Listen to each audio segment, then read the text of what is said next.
We're in Miami's stylish Coral Reef Yacht Club, where the Olympic Star Class is holding its 82nd Bacardi Cup.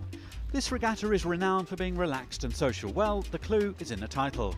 But these technical keelboats attract a high-profile clientele who all want to get their hands on this prestigious piece of silverware.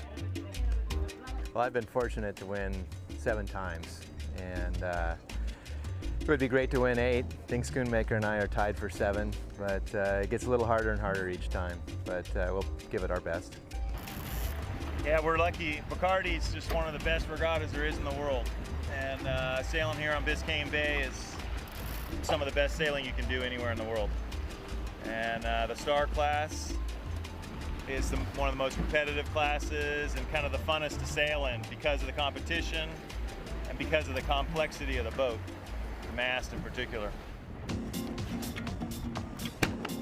Kayard is right about the beautiful conditions here, because with sunshine, wind and that amazing quality of light in Miami, this is a gorgeous spot for sailing. The Cup has an interesting history.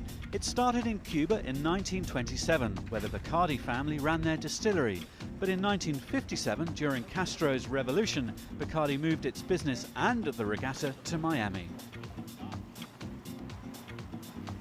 This year, over 60 teams from around the world were competing, and without weight limits, which was good news for Peter Bromby from Bermuda and gold medalist Magnus Liljedahl from Sweden.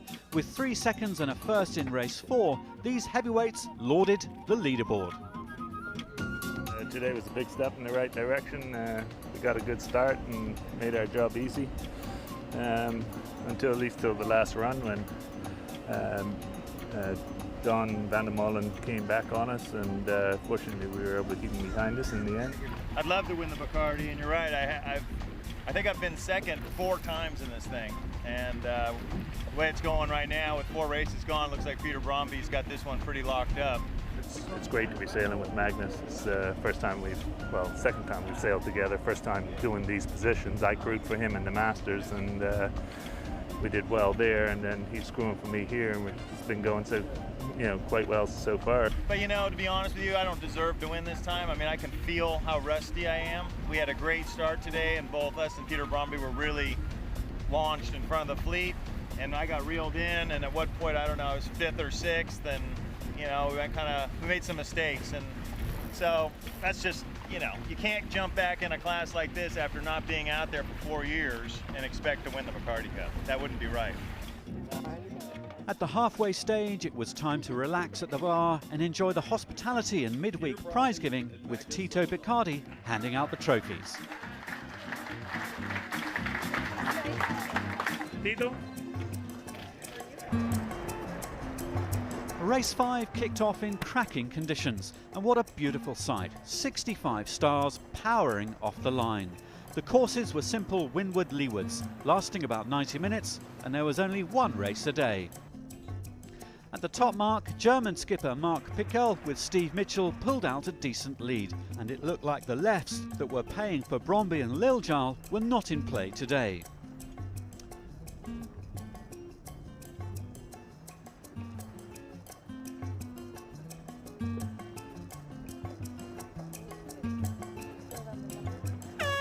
Americans Andrew Campbell and Mike Nicol eventually took the gun, with Pickel and Mitchell sailing hull number 46 following.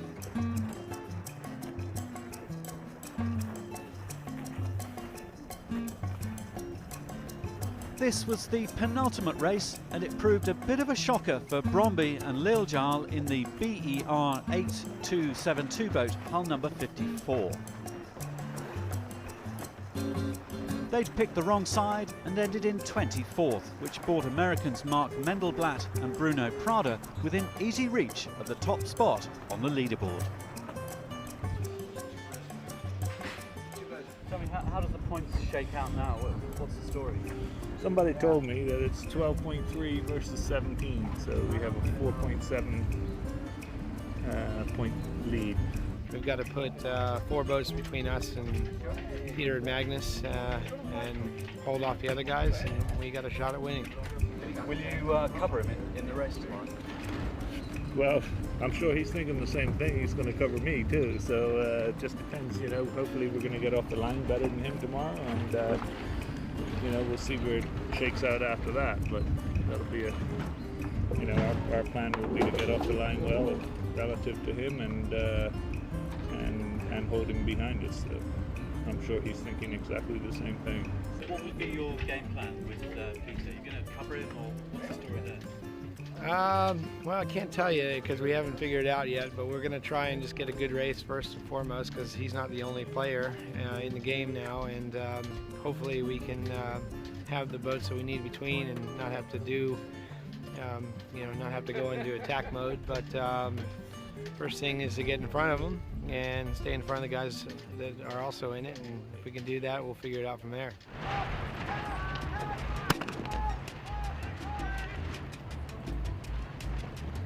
So to the final race, and there was plenty of barging going on at the committee boat end, plus a few individual recalls.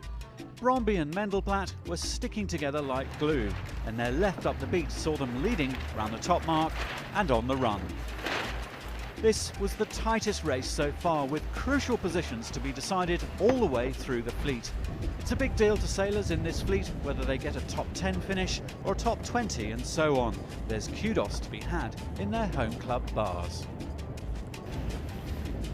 Bromby was looking good, leading the fleet, and if anything the breeze had picked up, which suited the big fellas.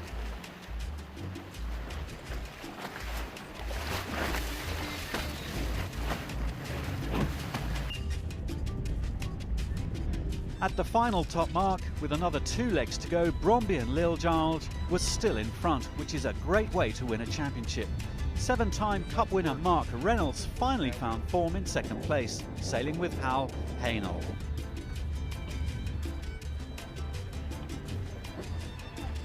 Reynolds took the right-hand gate at the bottom, but now Bromby, with the Bermuda sail number, was neck and neck with Mendelblatt on USA 8267. Well, our camera boat was in a safe spot below the mark, but these two drew from the America's Cup box of match racing tricks, with Bromby pushing Mendelblatt way beyond the gate. Great stuff from the Bermudian.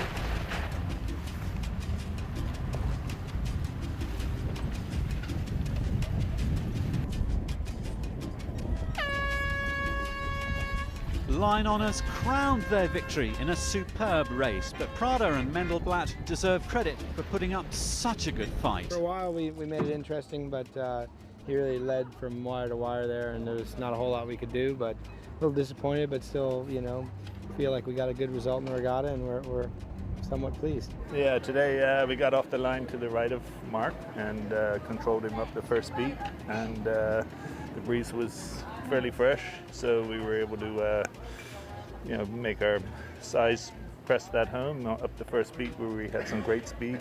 On the second run, he actually drew even with us, and we were able to keep him outside of us at the bottom mark, and that was critical to keeping control of him up the final beat, where he could have done some damage to us and got some boats between us, which he would have needed to do to win the series. But fortunately, we kept him outside at the leeward mark and actually controlled him up the last beat as opposed to him controlling us. So it was that was a critical point in the race. A year ago, I thought that would be the last one that I ever won, and I'm back on top again. So I'm thrilled to sail with Peter, and he's the best one I ever sailed with. Yeah. Thanks, man. So sadly, we leave another Bacardi Cup blessed with fine weather, hospitality, racing and sportsmanship.